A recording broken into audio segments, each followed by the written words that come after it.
the morning is here. Yun, ngayon wala po kami huli pa. At saan po tayo papunta? Mother.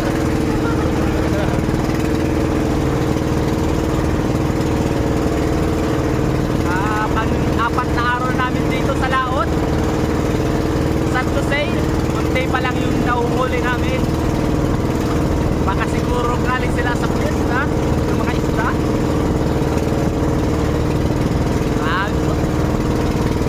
Hindi namin alam bakit di kumakain. Siguro mga busog pa.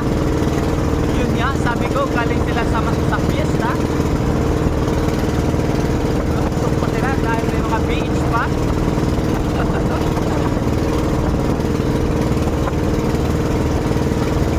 Ewan kung saan kami pupunta. Sabi daw ng tatay ko, punta kami doon sa south. South ba yun? East dito. Doon naman sa west. Alam niyo naman nasa likod. Doon yung west. I mean south. Kung ayaw yung maniwala, meron kami magic compass. Pang mali ata ko.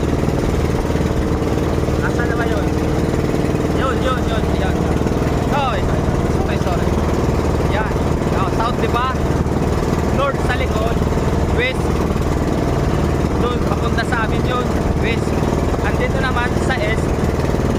Papunta doon sa West Philippines eh. Ewan ko kung saan. Basta, papunta doon. Sa Pacific Ocean pa. Oops. Hanggang doon lang mga pagbabayan. At mamaya ulit magbibideo tayo pag may makuha tayo ng isda. Hanggang sa muli. Bye bye.